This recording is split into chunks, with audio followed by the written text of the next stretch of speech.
All right, people starting to pile in.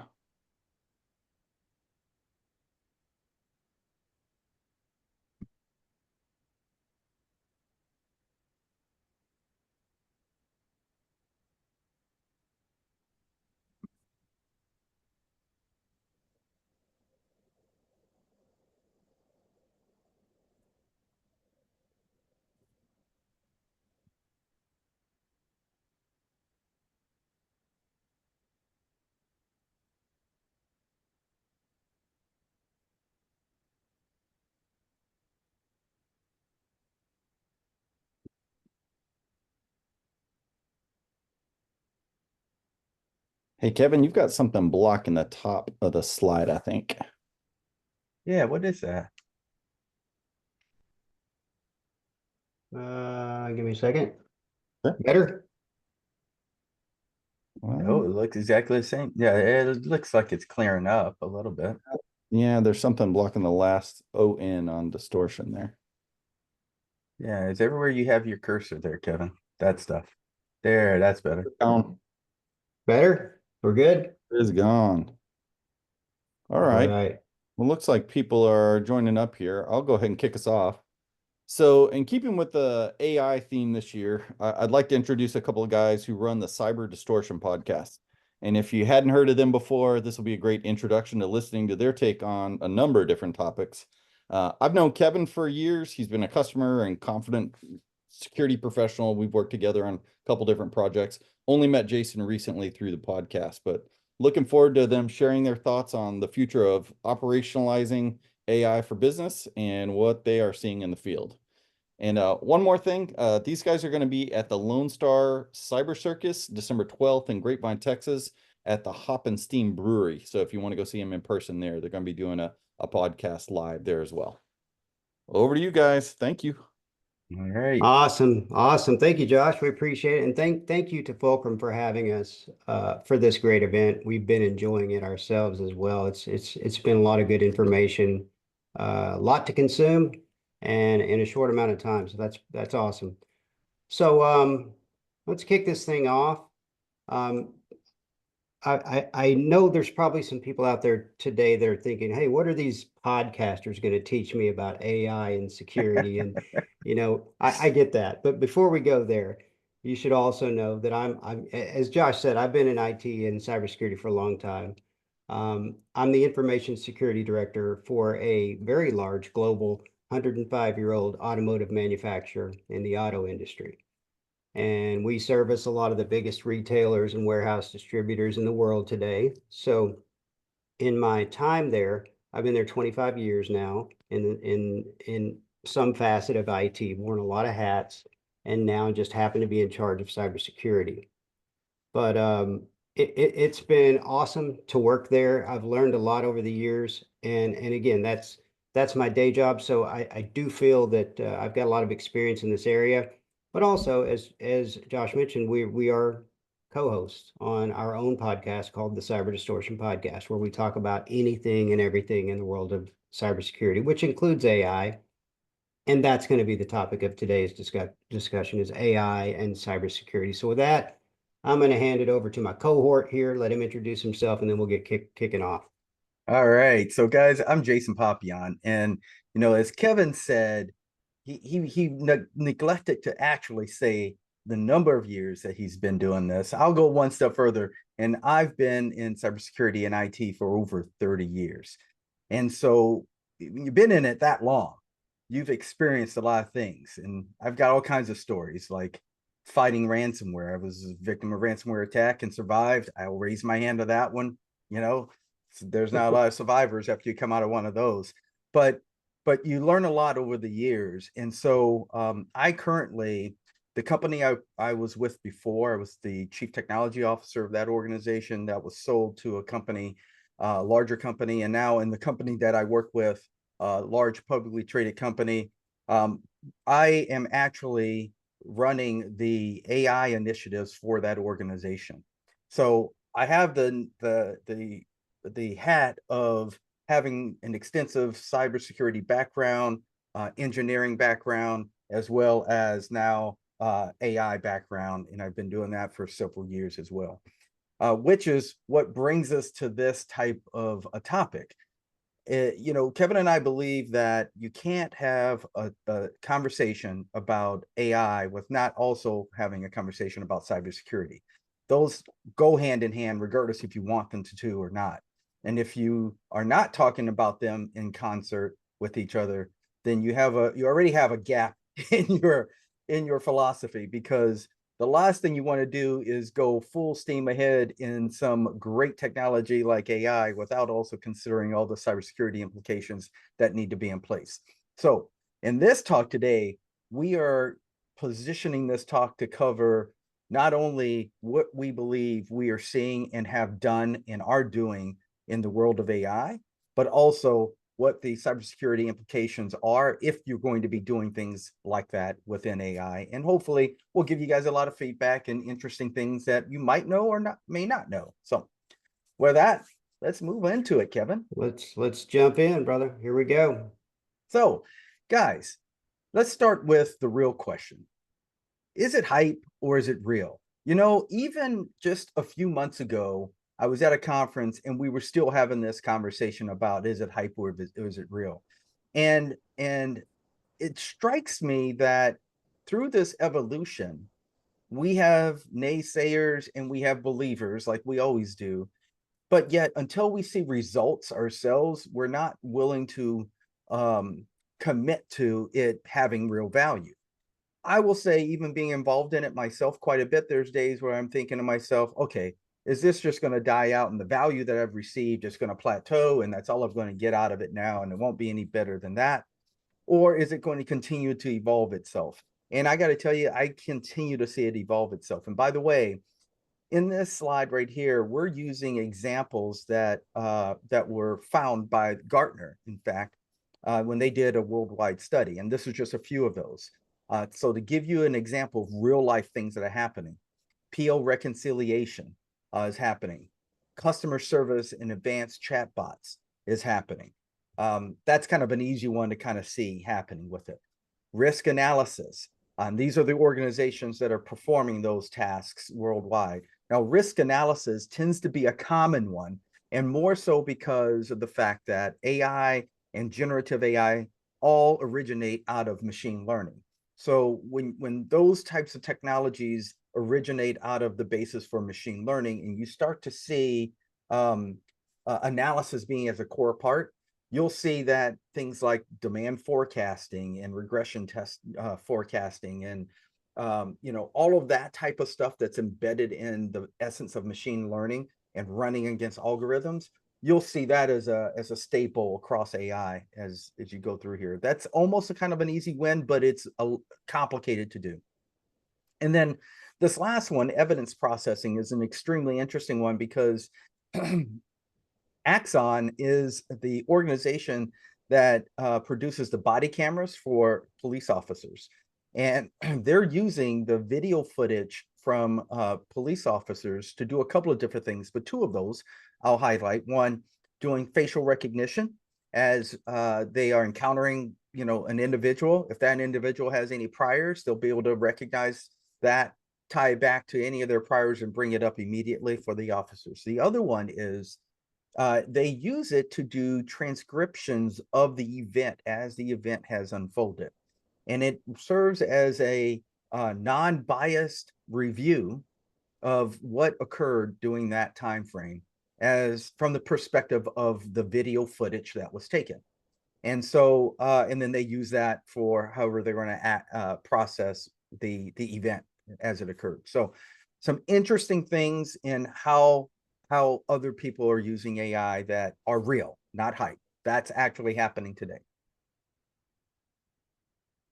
All right, I'm going to talk real quick about taking the right approach on this stuff. And as we all know, most of us are in IT. When it comes to any project or service or technology that you're going to roll out into your environment, you need to know that you're taking the right approach. We've all heard there's more than one way to skin a cat. That's true. However, there are also definitive right ways to do things and definitive approaches that you can take that make skinning the cat much easier. So let's look at a couple of these as it relates to AI. First is make sure it's secure. Obviously, you want to go into this with a secure by design approach. You need to know the ins and outs of how AI works to be able to secure it. Just like you can't really secure a network unless you know about networks, right? So a lot of people that start in cybersecurity came from the network background. They grew up from help desk up and learned all about how to manage a network. Therefore, they could secure it properly. So you need to know about AI in order to secure AI. You need to understand the basic concepts of generative AI. What are your areas of exposure? Because there are many, and you're going to need to be able to fill those holes. You're going to need to be able to secure those gaps. So that's another area where you need to get familiar before you jump into a project. You need to ensure structured access to your data. We've all heard the term, everybody on this call has heard the term garbage in, garbage out. If you're not managing your data for the use of data within an AI program, you're probably going to get a garbage AI output. So we're going to talk a little bit about how to structure data on this presentation. You need to be able to give your AI tool guidance on how you want it to use your data, because there is logic behind how you would do that. And then, of course, probably the most important, you got to stay aware of your usage and your budget. And those are different. Your usage is generally going to be based on tokens. And you need to understand your budget, which can include both time and money and effort level. So there's lots that goes into this. We'll get into a lot of details on some of these. Jason will talk about some of these, and I'll talk about a few of these. But these are the high level things you need to know to enter into this world and take the right approach. All right, guys. So look, let's get into some more real world examples, personal examples. So these examples that I'm showing here are actual examples that I was a part of creating within my organization. And so I'm going to break these down in a little bit and explain to you what we're doing here. But the goal here is to show you that within an enterprise organization, from a business standpoint, AI has a presence. It can support how employees do their job better, making them more efficient, more accurate across the board. We're talking beyond things like source code generation. We're talking about actual practical processes that a person does day in and day out and making them better at it. Now, some of the ingredients behind that, and I'll walk through what we did here. Our first one on the line, the designer. What designer does is that it allows us to take information from two parties. And so what our business primarily does is manage transactions between retailers and suppliers. And we support the entire retail supply chain. To do that electronically, we do that over EDI transactions. And when we take in new connections, a new retailer or a new supplier, we have to get all of their system requirements. We have to take those requirements, and from that, we'll create a processing unit called a map that knows how to process data from their system to data to their receiving system, to this person they're trading with, and vice versa. That takes a lot of time and effort. There is no code generator that's going to do that for you because of the specific cases that every entity brings into an equation of connecting each other together. What we're able to do, though, is grab all of that specification, their schemas, their specs, the requirements, and we're able to take that and convert that real time into a physical map, a piece of code that can be the starting point to that building block to connect these two trading partners together, minimizing time and effort and adding efficiencies. The second one is called our retailer rulebook. And what it does is, again, takes that one step further. It takes all that information, it compiles it together and puts it into a human readable format template that we follow. And that template serves two purposes. It's now human readable, so humans can refer to it every time they're trying to create new connections for that trading partner. They can go look at those specs and say, oh, okay, I know what we're doing here. But secondly, what it also does is there's also a machine readable version of that. And that machine readable version can then now be used to serve other process functions throughout our network. As we're executing on data, we know we can go back and read that specification through code and know how we need to execute on data and do things to that effect. The third one is probably our biggest one. And the third one is a chat client that we built called Sparky. And what Sparky was really designed and empowered to do is capture the essence of AI at its best level in an enterprise setting. And so what you'll see today, for example, you'll see all the giants, OpenAI and Anthropic and those guys, they're all trying to figure out how to bridge this gap right now. And the reason for that is because they've created this UI interface that was a chat client. And in that UI interface, you can plug in things like GPTs if you're an OpenAI. That makes it a little bit more modular for the end user. But what they have not been able to fully capitalize on is those enterprise organizations being fully committed to their solution and having a strategy for their employees to use that solution effectively.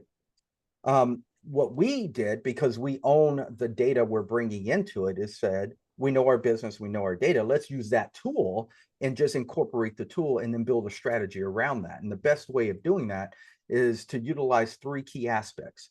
Within that scope of AI and an organization, you have the AI itself, what the engine can offer you. And when I break the engine down, I break the engine down into two parts. I break the engine down into its data it was trained on, and as a result of training the data, its ability to do deductive reasoning. And we're going to get a little bit further into that in a few minutes. But what I'm going to tell you is I only care about its ability to do deductive reasoning because I'm going to bring my data into it. And that's the second aspect, the ability to bring my data to it real time.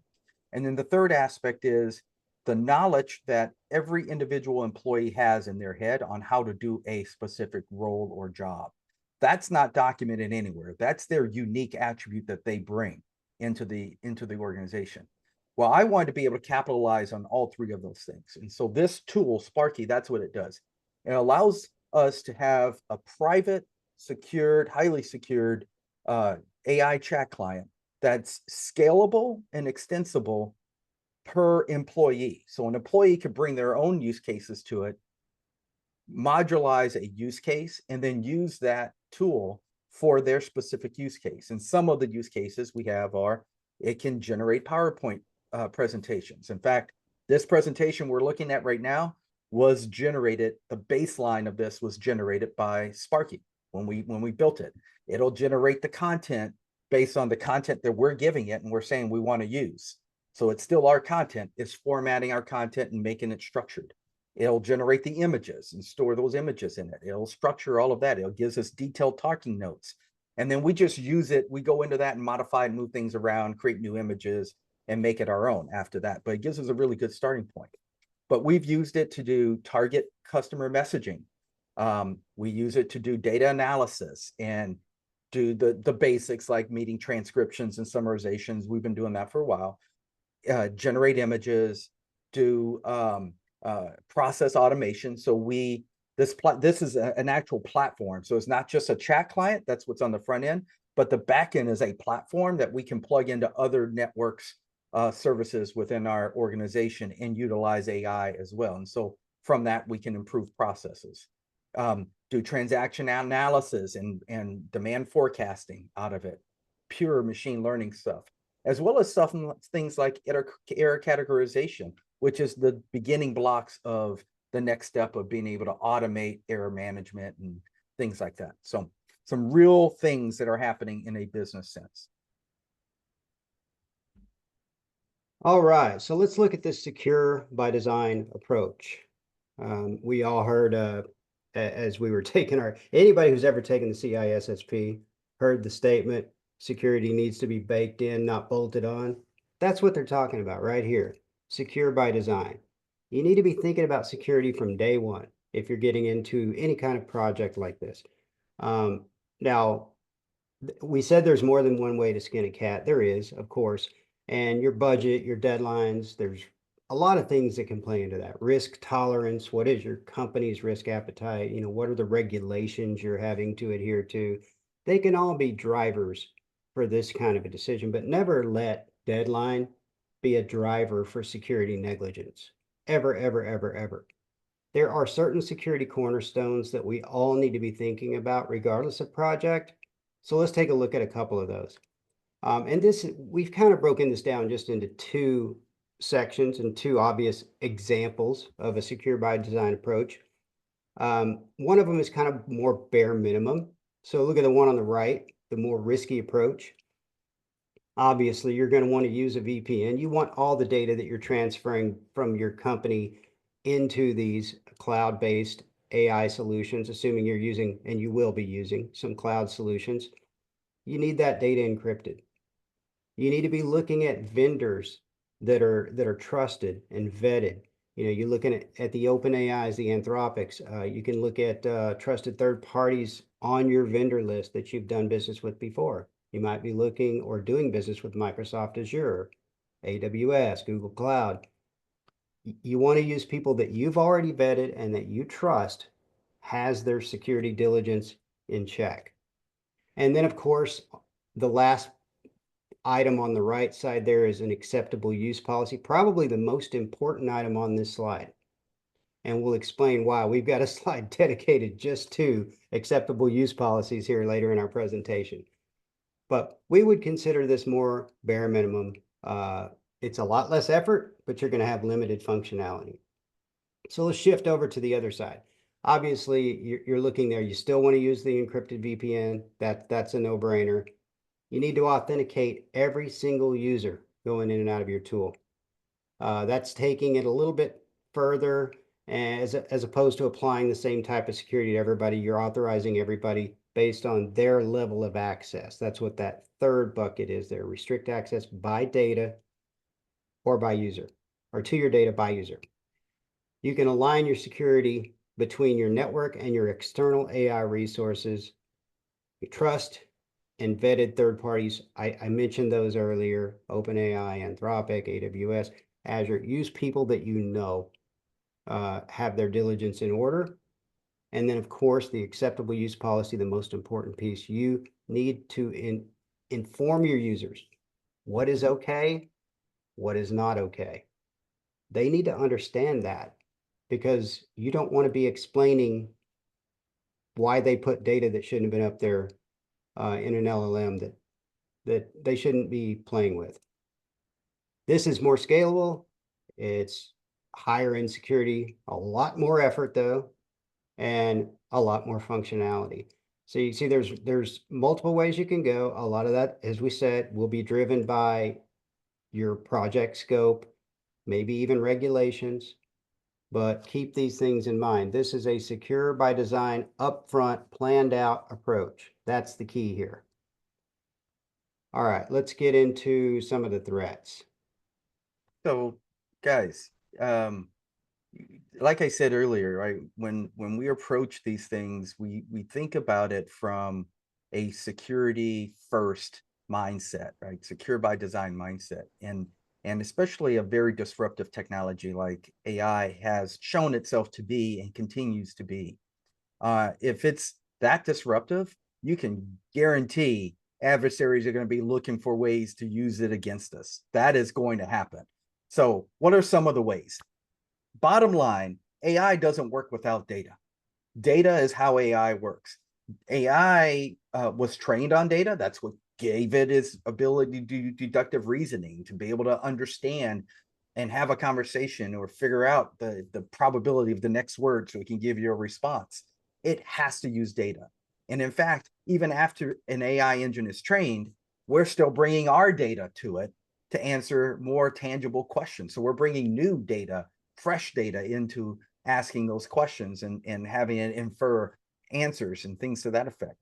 Data poisoning is by far one of the most important areas an adversary will try to get in at, because if they can poison a response, if they can poison what you're putting into it, if they can manipulate what is happening in that process, then they can easily start to manipulate a lot of things. Like they can manipulate, the content you're getting back, or how you're using that content, if that content's embedded into the other parts of your network. So you want to be careful about that. That's why when we talk about, secure by design approaches, we're still considering all of the basics. We're saying secure the data, secure access to the data, secure transport to the data, make sure those basics are in place. Misinformation and deep fakes is another big one. In fact, Kevin and I did deep fakes on our very first episode this season. And we reenacted a scene from The Matrix where I was Morpheus and he was Neo, and my Morpheus was supreme. I've heard people tell me I sound just like them if they close their eyes. So I would suggest you go back and look at that episode. It's episode 1 of this season, season 3, and it was a great one. It's hilarious. So, but we did deep fakes, and we did video deep fakes like that. That took us less than an hour to produce. And then we also did audio deep fakes, and we highlighted the challenges that you would have between the two. And so visual takes a lot of work, right? When you see it, it takes a lot of work to create a really good deep fake visual, but you can do it, and it can be really well done. In fact, there's been a couple of breaches that have occurred this past year on video and audio deep fakes combined. Audio is even harder to detect. Even if you're a person that knows the cadence and response of the person that's being fake, the fake voice. So in that scenario, we had Kevin test me on 5 different tracks of him saying something, and I had to determine which one was fake and which one was real. And it was extremely hard. And I know Kevin, I talk to him all the time, but it was an extremely hard test to overcome. So pay attention to that. We go through that in detail and what to look for in those as well. So go back and look at that episode. Security vulnerabilities, as always, is going to be an issue no matter what. We're seeing these all the way into the LLMs now, and we're seeing organizations now building solutions to evaluate an LLM for vulnerabilities and misinformation prior to using it within your organization. Job displacement has been a concern, and one of the things we always try to say when it comes to job displacement is this is key, is that the individuals who choose to learn AI will be so much more advanced in their ability to be efficient and accurate and scale the work that they're doing, that they will be replacing those who do not become involved in AI, because they won't have those same abilities to be as efficient and as scalable and as accurate in the work that they do. And that is almost proven to be true as we've looked at it over this last year and the implementations we've done. Those who are really using it to their benefit are the ones who are starting to excel over others who are not using it to their benefit. So it's not AI that's displacing jobs. It's those choosing to use AI to enhance the work that they're doing. And that's really what AI, I believe, in where it is today, is designed to do, is help enhance us in the work that we do, not totally replace us in the work we do. The concentration of power threat, that's definitely one. And that's really speaking more towards nation states who devote a lot of time and energy into understanding how to use it to their benefit, and then how that will be a separation of what they can achieve over what others can achieve. We're already seeing LLMs produce PhD level responses to work. So you can imagine if this type of power gets into the right organizations, the right hands, right nation states, how they could really use it to advance themselves above and beyond where others are. And so as we look over the next 10 years, I think this is going to be more of an issue for us as we see AI impacting the growth of organizations, which then impacts the growth of the nation states. And then existential threats. I heard this earlier this week at a conference. There's categorically, yes, there are existential threats, but the existential threats aren't to the human race as it is today. There is no AGI yet, but existential threats are more along the lines of removing processes, removing things that we've become accustomed to because we're making them better. And that's hard for people, right? I mean, even us, we look at our advancements over this last year. the adoption in the tools that we've created were really slow a year ago today. And as people are starting to use it and get value out of it and learn how to use it, their thinking is starting to shift, which is a requirement to get there with AI. How we worked, how we do business, how we try to solve problems has to shift. And once that shift happens, the whole world starts opening it up to you. I am not ashamed to say I use GitHub Copilot all day, every day. And what I'm using it for, though, has two purposes. It helps me learn how to do something better. So as I'm working through code and writing stuff, I'm like, okay, well, I don't quite remember how to do this. And wait a minute, there might even be a better way of doing this. And I'll say, improve. And it gives me an improved way of doing something. So it's helping me get better at the work that I do on the fly as I'm doing it. I don't have to stop and go ask somebody else, which in the past, if I had to ask somebody, I wouldn't do it anyway. I would just continue to do my work and knock it out. I wouldn't take the opportunity to get better unless I had to. Now I'm doing it throughout the day. Or if I get stuck on an issue, I'm resolving that issue. I get an error. I don't try to figure it out. I just have Copilot help me figure it out. It solves the same purpose. So again, I'm becoming more efficient. I'm becoming more accurate. I'm learning as I'm doing it. So I'm making my skills better. And that's what I believe is going to happen as we continue to move down this path. Good stuff, Jason. You always crack me up when you talk about how good of a Morpheus you did. Oh, but it you was never supreme. compliment me on my Neo. I mean, my Yeah, Neo by far blew away your Morpheus. I think we that was need to jinkety. give everybody the real facts here. All right. So getting into these projects, let's talk about the basics. I mean, basically, guys, if we were heading out on a cross-country trip, we wouldn't just put it in drive and start moving.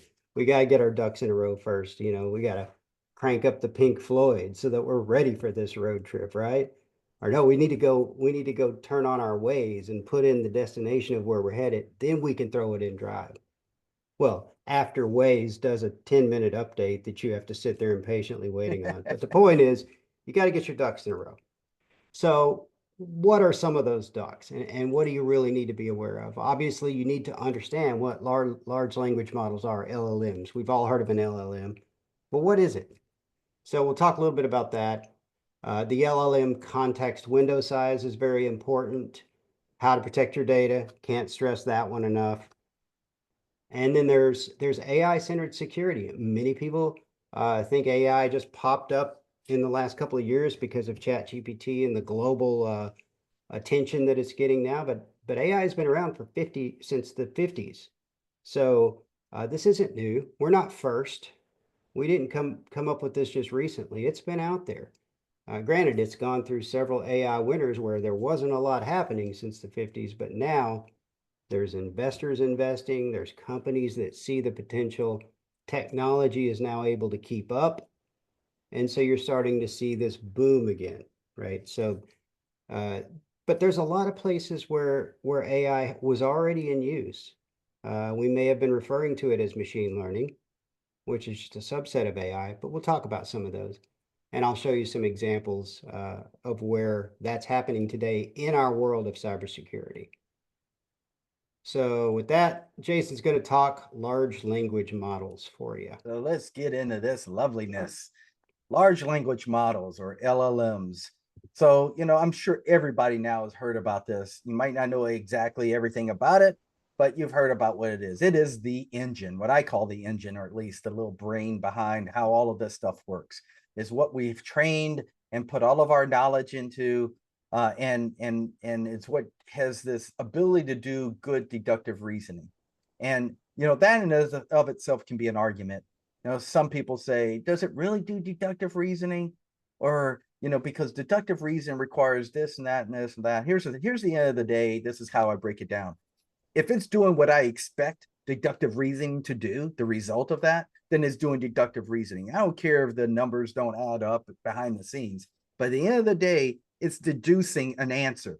And that answer is based on words that I've given it, and it doing probable analytics to determine what the next word in the response should be. And in my book, that's deducing an answer that's specific to what I have to what I'm asking it.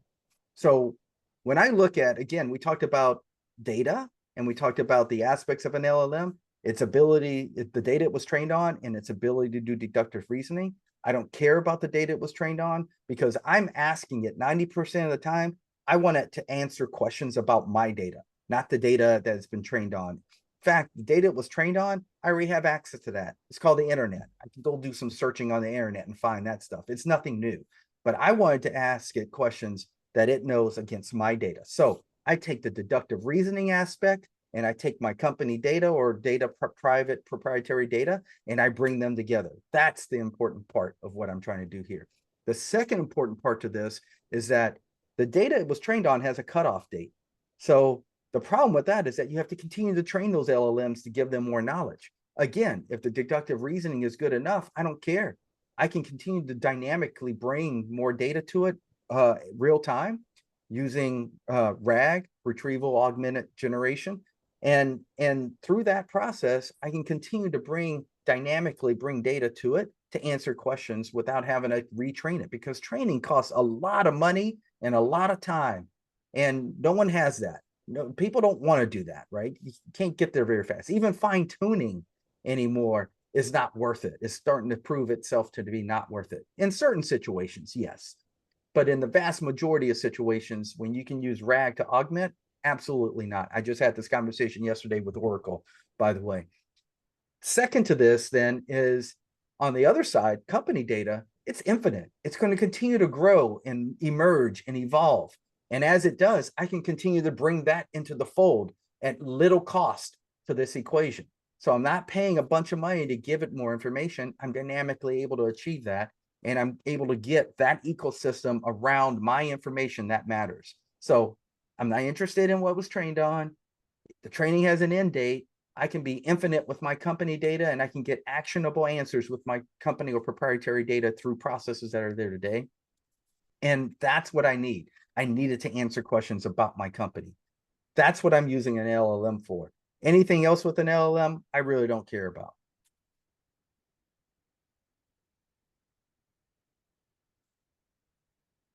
So the other important part with an LLM is the context window sizes. Now, why this is extremely important is because when we looked at the evolution of LLMs, even just over the last 2.5 years, as we moved from, let's use GPT, for example, from GPT-3 to 3.5 to 4 to 4.0 and now 0.1, every time there was another release, the evolution of that gave us bigger context window sizes with a reduction in cost by tokens. And I'm going to give you the net sum of that at the end. This is the net sum of that, and I'm going to explain to you. But the net sum of that means I could do more with my data for less cost than I was in the prior LLMs, prior released LLMs. So every time one's released, I get to do more with my data at less cost. And give you some examples. So a token is a unit of measure in this world, and it's roughly about every 4.5 words. It's measured in a per 1,000 cost. So every 1,000 4.5 words, it's, they're giving you a charge for both input and both output. So what you put into it and what it gives you back.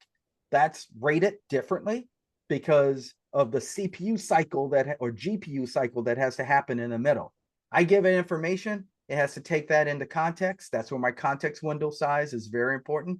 I can give it as much information as I can within that context window size. And then it has to do compute on it, and it's going to give me value back. And when it does compute on it, they have to have a way of making up their costs. So if you look here on Azure, for example, GPT 4.0, it cost 0.00275 for input tokens for me to give it information in the context window. But for me to get information out, the cost is 0.011. And that makes up for that compute cycle in the middle that has to happen. So even that being said, I can still do a tremendous amount of work at that rate and still be able to function. And so in fact, I'll give you an example. We have about 2,500 employees in our organization. We have of that just right at 2,000 subscribers in our platform of the 2,500. We average about 200 active users a day in this platform, and all different users over that 2,000 that we have. And it continues to increase. And so as it continues to increase over this last year, we continue to process more and more stuff. We average right now, average cost is about $4 an employee for the platform we created. $4 an employee. So that's the scope of what we're talking about in the power that you can do with the efficiency gains. Now, that's also speaking to $4 an employee to get, in some cases, we've had more than one case where we had departments report up to a 10 times efficiency gain over the prior processes they were doing before they used AI. So a $4 cost employee to get a 10x gain, it's gold, right? So why wouldn't you want to do that? So in any case, we're happy to see the context window sizes continue to grow as these LLMs come out, and the costs continue to reduce, because that's allowing us to continue that dialogue of giving those LLMs more of our data in a private setting that we don't have to train it on or have it store our information or know our information on. Once we've asked it a question, that information's gone. It does not get retained into the LLM, but yet we're still growing that information and continue to bring it in as we need it. So those are the exciting parts of that. And then let's go to be clear, to be clear, you're talking $4 an employee per month. Yeah, $4 an employee per month. That's right, for a 10x gain. So then on company data. So company data, when we look at this kind of goes back to what we talked about earlier around data being the linchpin to how AI really works. And if you can secure data, then you're really doing a big step forward in securing that environment. Now, there's other things that need to be accounted for: network security, access controls, how you get access to that environment, locking all of those pieces down. Yes, 100%. As private as possible, you have to do this. But at the end of the day, you're going to have to use data in this environment somewhere. And it's the cornerstone of what you're trying to do. So this is a hierarchy of what I tell people: at least. These are the at least. So at least try to put DLP in place. Problem with that statement is not a lot of people have DLP in place. And if they do, it's probably most often not implemented as solid as it should be. And the reason for that is for the next reason: categorize and label your data. The categorization and labeling of their data isn't always done, or isn't done effectively, or isn't done thoroughly enough, and creates holes in DLP solutions. But at least categorize it to some degree, right? If you don't do that very well, then you at least need to have an alternative way of restricting access to this information. So for us, we do a couple of different things, but one of the things we'll do is restrict access through API calls. So we access the data through an API call into a separate system in which a user is already provisioned in what they can and can't do. And so we're just passing that authorization control over API to that system. That system says, yep, this user can only see this. I'll give you this, right? So we have methods for doing that. If you're doing it to a database, then things like make sure that you only have read-only access, or to a physical file system, make sure that user only has read-only access, that there's no write capabilities there. Because yeah, you might have some confidentiality issues there because you didn't do a good job of categorizing and labeling your data, but at a minimum, there can't be a reverse adversary attack into there that can do writes into that existing data set and corrupt the data that you have already there. So that's kind of the hierarchical path that we suggest at least to try to do. All right, on to the acceptable use policy. We said we dedicated a slide to this. We weren't kidding. This is that important. This is a must-have piece to anybody that's playing around with AI and allowing employees to use AI tools, especially those that require you to connect into resources outside of your organization. So as a security practitioner, the last thing any of us want to do is have to explain how did our company's data end up, or our proprietary intellectual property end up in some of these LLMs. And you can prevent that. You can control that, as Jason just described in the steps in the previous slide. So a few of the things to keep in mind as it relates to acceptable use policies is you want to have a specific area of your acceptable use policy dedicated to AI. At this point, we have to. You need to educate the employees on what it is that they can do, what are the tools that they're allowed to use. You could even go so far as to block the ones that you don't want them to use and only whitelist the ones that they should be using. But they still need to understand the importance of how to use those tools, what's okay to feed those solutions. And if you put the right kind of security in place, you can prevent a lot of what you don't want getting out from getting there. So keep that in mind. A not so fun fact, cyber insurance companies will see this as a flaw in your cyber policy, and they will not cover you for a breach of data or leakage if it was related to AI and you have not updated your security acceptable use policy.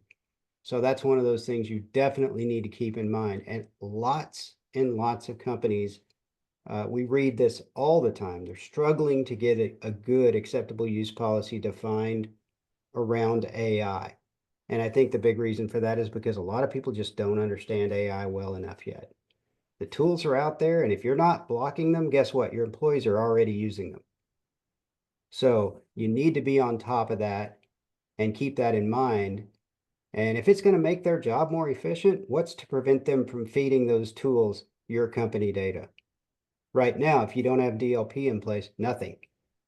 And if you don't have an acceptable use policy defining what they can and can't do, you can't even really go back to them and say, hey, you violated policy. So keep that in mind, something you definitely want to get in place as soon as possible.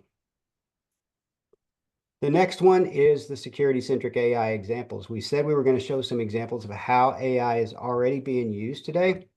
Let's look at a few of these. So automated containment, scanning and alerting in some of your next generation AIs. This is the ability to look at either alerts or conditions within your AI, your EDR solution, and automatically contain and sandbox threats. That's huge for someone that's a security practitioner to be able to minimize that attack surface as soon as you know about something and to mitigate an active attack. That's huge. And this can all be automated using machine learning on most next generation EDRs today. Automated pen testing. This is a kind of a new thing that's only come out in the last, I don't know, decade. Pen testers have now started using machine learning to go in and not only check for what vulnerabilities exist in your environment, but also attempt to exploit those vulnerabilities so that you know they're validating for you what can actually be exploited in your own environment. So now, because of the power of machine learning, you have the ability to know where you need to be spending your remediation resources in vulnerability remediation. It's very important that you're not wasting time and just going around remediating everything that shows up in a vulnerability scan. That's a waste of time in a lot of cases. Tools like that can help you determine what's the best use of my time, where am I going to attack the most low-hanging fruit. Jason talked to this one earlier, realistic deep fake user awareness training. He mentioned that we were able to go out, find software on the internet, and within 2 hours, create a 1 or 2 minute intro video where we were using deepfake technology to overlay faces on our own. And even voice, well, we didn't do the voices on that particular part of the video, but you can. We could have spent a couple more hours and actually made ourselves sound exactly like Morpheus and Neo. But even then, this stuff isn't hard to use. I mean, we're just a couple of podcasters with full-time jobs. We don't have time to play around in this stuff all the time. We went out there in 2 hours and were able to put together a pretty cool video in a short amount of time. So this is out there, and you can be using this to educate your employees as well and use awareness around it. The malicious email auto pull technology. What is that? Well, as your email scanners are scanning your emails looking for threats, if they're detecting them, they're pulling them. But if they're not detecting them fast enough, they're being delivered to the employees' inboxes anyway. Well, this technology allows your solutions to go in after delivery and retract those emails and pull them out of those users' inboxes. That might save you a breach just by using that technology. So that's cool stuff. Conditional adaptive multi-factor authentication. What the heck is that? Well, we all know what multi-factor is. Conditional multi-factor or adaptive MFA, all that really is I want to trigger the request for a token based on some sort of activity, some sort of condition, some sort of policy I've defined. An example might be if someone's trying to dump password hashes off my domain controller, prompt for MFA. If someone's trying to establish an RDP connection to a domain controller, prompt for MFA. You know, those are really good examples of how you can use that kind of technology and protect yourselves. And then the last one I put on here, policy-based deception honeypots and containment found in networking tools. These are tools that are looking at your east to west traffic and trying to determine, is someone living off the land in my environment trying to move around and move laterally? These tools can detect that and reroute those that trusted employee that might have had their credentials breached that would otherwise live off the land without you knowing, but they're looking at activity. They're looking at conditions being met on that device that say, hey, this is not normal activity for this particular user. Why are they trying to do that? Why are they trying to run in-map? You know, they're in marketing. So it looks at stuff like that, and it might automatically route them into a honeypot based on that activity. So some pretty Kevin, cool examples. it was one that you missed though, Kevin. What do we got? It's called conditional adaptive KP detection. Oh God, here we go. It is. I'm writing it right now. I'm actually building it out right now. It is the ability to adaptively detect anytime Kevin Pentecost says something really stupid that I don't want to have published in a podcast. It detects it and it blurs it out and it turns it into you saying something else that I want you to say. You didn't know I was doing it, but I just wanted to make sure you keep putting off all the editing on me anyways. There's no way you're going to stop it. I'm just going to go back in over you and put it back in. So whatever. All right.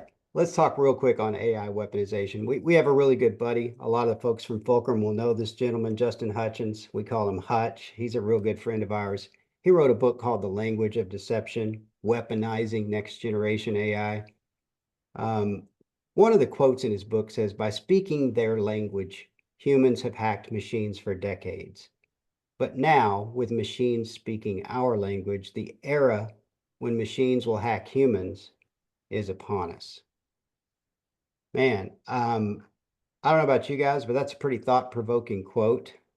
You know, we're not saying it's Skynet or anything like that, but it does open up the fact that AI is moving rapidly, and the threats that are going to be associated with AI are real threats. They're coming. It's not a matter of, you know, when is AGI, artificial general intelligence, going to be here? It's a matter of when is it going to be here? Right now, all these tools we've been talking about, they're just generative AI. They're focusing on things like creating content, such as images or music or written text. And that's all based on patterns of data that they've been trained to use. AGI is a different animal. You know, we're looking at AGI being able to perform wide ranges of intellectual tasks, problem solving, writing, driving, with a level of creativity that is more human-like, and in some cases, even sentient. What is sentience? Well, human emotion. And when we get to the point where we're in true AGI and this technology can think for itself more like a human can based on human emotion, we are not going to be able to tell the difference between a machine and a human. That's what Hutch is talking about here in this quote.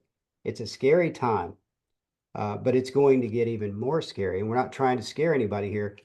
We're saying get ready for it because it's coming. You can be prepared, especially as a security practitioner, on what you need to be thinking about, what you need to be doing, what you need to protect yourself and your organization. So keep that in mind. And with that, we wanted to leave with a few takeaways here. I'll start. We kind of repeated this. We beat this dead horse a few times in the presentation. Stay informed, know about the technology and the cybersecurity countermeasures for the technology. Know what the threats are related to AI. The genie's out of the bottle, everybody. She's not going back in. So at this point, we need to accept the fact that we're here. Now we just need to prepare ourselves. Yeah, and you know what, guys? The next one is to prepare now.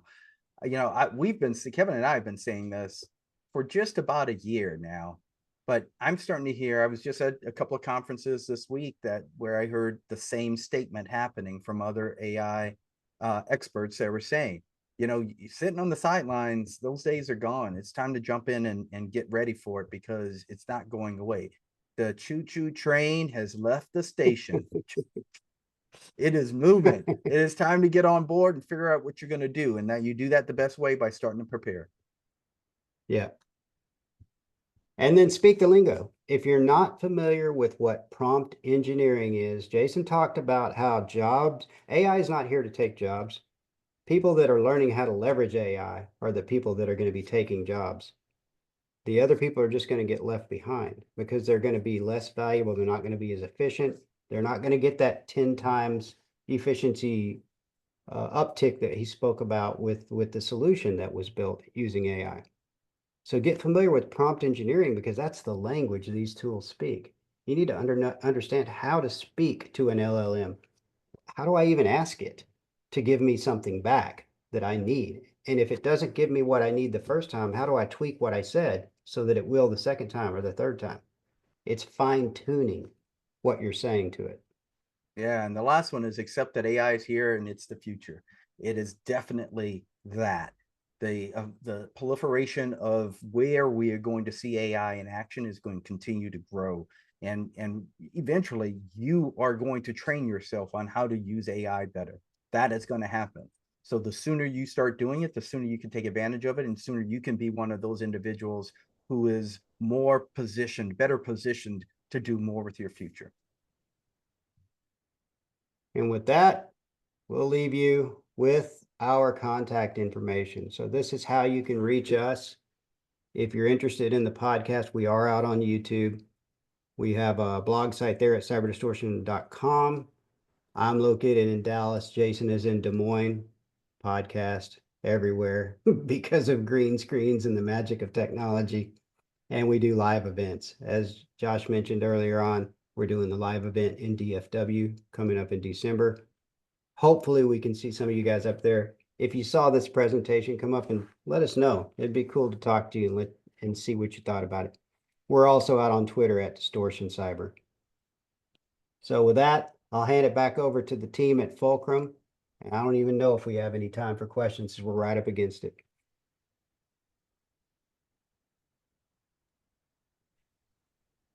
I went ahead and threw the link for the deepfake YouTube video into chat. Oh, nice. Cool, thank you.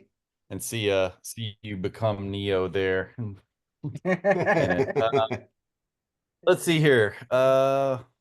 When pen testers are using AI, isn't there a potential for those AI to collect critical infrastructure data that would be a gateway to breach?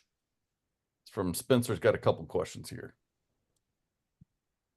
Yeah, so really what I was referring to on the slide was more the pen testing solutions that you can embed into your own environment, more than allowing the pen testers to run those types of tools against you from anywhere outside of your firewalls. I don't know if that's kind of Yeah, so addresses. this would be a solution you're bringing in as a part of your stack that allows you to run and evaluate things within your own secure domain.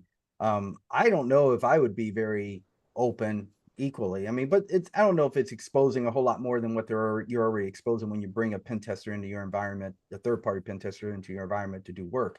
I mean, they're going to scan your network anyway based on what you've given them access to.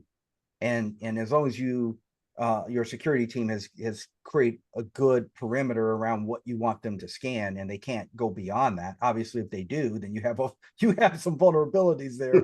but they're going to scan that network, and that's what this type of tool is based off of, scanning it. It's not based off of scanning, collecting information, storing that, and then coming back and attacking it. It's based on determining at the time of scan what the attack vector should be based on what it's seeing while it's doing it. So they do very little storage of that and more of real-time determination of what's happening as they're doing the scan. Yep. Okay, that makes sense. And then Teal had a question here. For the business cases that you shared, did the business come to you with the idea for the use case, or did you go out seeking a use case for AI? Jason, yeah, you're gonna have fun with that one. Yeah. So a lot of it was ingenuity. So here's what happened. I already had close partnerships, big relationships with organizations like Microsoft and Azure, and was lucky that Microsoft made a major investment into OpenAI early. And when they did, I was able to capitalize on that to learn what they were learning about the direction, and then formulate my own thoughts on where I believe AI will serve businesses for the future.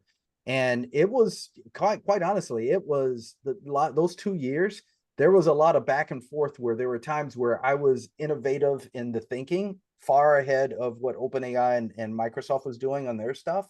And then they were 2 months later were implementing the same things, and then they would surpass me in their thinking, and I would catch up with that. And then we were doing a lot of back and forth as we were building this stuff out, but we were sharing constantly on a regular basis because it was all brand new. There was no roadmap for this stuff. And as we're doing it, we're evaluating and testing and validating that it actually makes sense. So for me, my validation was my employees. If an employee starts to use a feature and create a use case and they're getting value out of it, then I know I'm on track. And the more of those use cases we were starting to hit and solve, the more we were starting to shift people's thinking, and the employees themselves were coming up with real business use cases because they were approaching it not from a technology lens, but from this is what I would like to have done. If it could do this for me, that would be gold.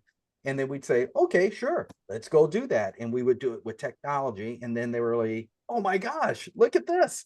And it started to feed that cycle. So I really try hard to make people think about what is the gap that you're trying to fill?